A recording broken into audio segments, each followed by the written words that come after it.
नमस्कार साथियों, भारत से जुड़ी अंतर्राष्ट्रीय खबरों की इस सीरीज में आप सभी का एक बार फिर से स्वागत है। आज की इस वीडियो में हम कुछ बेहद महत्वपूर्ण घटनाओं पर गहराई से चर्चा करेंगे, जो कि न केवल भारत के लिए बल्कि पूरे दक्षिण एशिया के लिए अहम हैं। सबसे पहले हम बात करेंगे बांग्लादेश की अंतरिम सरकार के नेता मोहम्मद यूनुस के बारे में, जिन्होंने हाल ही में भारत के प्रधानमंत्री नरेंद्र मोदी से फोन पर बात की है। यह बातचीत बांग्लादेश के मौजूदा राजनीतिक और आर्थिक परिदृश्य में एक महत्वपूर्ण घटनाक्रम के रूप में देखी जा रही है। दोस्तों, हम आपके समय और सहयोग के आभारी हैं। हम आपके सपोर्ट के साथ आगे बढ़ना चाहते हैं, तो आपसे निवेदन है कि इस वीडियो को लाइक करें और चैनल को सब्सक्राइब करना न भूलें। इससे हमें आपके लिए और बेहतर कंटेंट बनाने की प्रेरणा मिलती है। सबसे ताज़ा खबर यह है कि बांग्लादेश की अंतरिम सरकार के नेता मोहम्मद यूनुस, जो अब तक भारत के साथ टकराव के रास्ते पर थे, अब भारत के साथ संबंध सुधारने की दिशा में कदम बढ़ाते हुए दिखाई दे रहे हैं। इस बात का अंदाजा लगाया जा सकता है कि बांग्लादेश में वर्तमान में चल रहे राजनीतिक अस्थिरता और आर्थिक संकट ने इस निर्णय में महत्वपूर्ण भूमिका निभाई है। मोहम्मद यूनुस ने प्रधानमंत्री नरेंद्र मोदी से फोन पर बातचीत की, जिसमें उन्होंने भारत के साथ संबंधों को मजबूत करने की इच्छा जाहिर की। यह पहली बार है जब बांग्लादेश की अंतरिम सरकार के किसी प्रमुख नेता ने भारत के साथ इस तरह की बातचीत की है। इस कदम से यह स्पष्ट हो गया है कि बांग्लादेश की सरकार अब भारत के समर्थन के बिना आगे बढ़ने की स्थिति में नहीं है। इस घटना के पीछे एक और महत्वपूर्ण कारण है यूनाइटेड नेशन द्वारा हाल ही में उठाए गए कदम। यूनाइटेड नेशन ने बांग्लादेश में हिंदुओं और अन्य अल्पसंख्यकों पर हो रहे अत्याचारों की जांच के लिए एक टीम भेजने का निर्णय लिया है। यह निर्णय बांग्लादेश की अंतरिम सरकार पर अंतर्राष्ट्रीय दबाव को बढ़ाता है और उन्हें भारत के साथ संबंध सुधारने के लिए मजबूर करता है। यूनाइटेड नेशन की इस कार्रवाई के पीछे का कारण बांग्लादेश में हो रहे मानवाधिकार उल्लंघन और धार्मिक अल्पसंख्यकों पर हो रहे अत्याचार हैं। इस संबंध में भारत ने भी अपने स्तर पर बांग्लादेश की सरकार पर दबाव डाला है, जिससे वहां की सरकार को अपनी नीतियों में बदलाव करने के लिए बाध्य होना पड़ा है। इन घटनाओं के बीच एक और महत्वपूर्ण पहलू है बांग्लादेश की पूर्व प्रधानमंत्री शेख हसीना का भारत में शरण लेना। शेख हसीना, जो बांग्लादेश की राजनीति में एक प्रमुख नेता रही हैं, वर्तमान में भारत में शरण ली हुई हैं।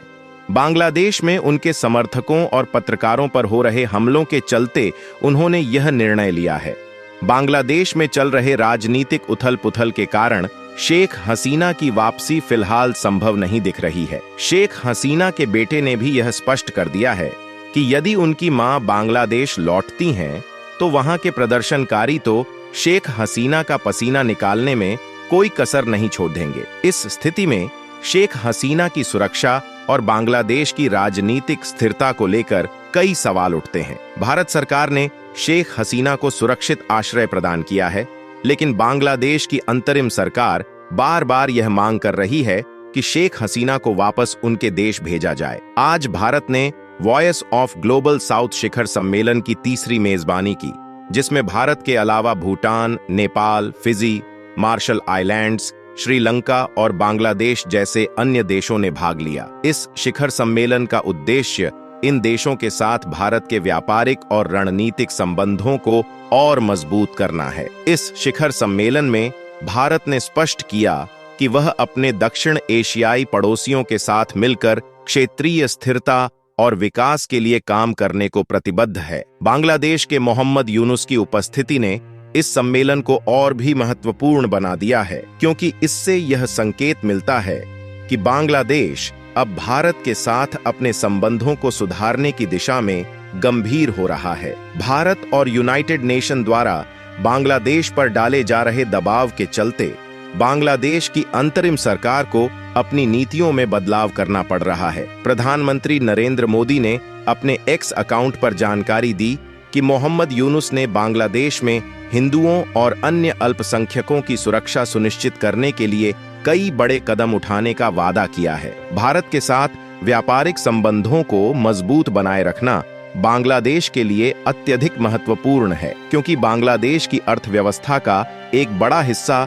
भारत पर निर्भर है। इनमें खाने पीने की वस्तुएं, कपड़े, मशीनरी और अन्य उत्पाद शामिल हैं। लेकिन हाल के महीनों में बांग्लादेश की अर्थव्यवस्था में आई गिरावट ने इन व्यापारिक संबंधों को गंभीर रूप से प्रभावित किया है। अब सवाल यह उठता है कि क्या बांग्लादेश की सरकार अपने वादों पर कायम रहेगी?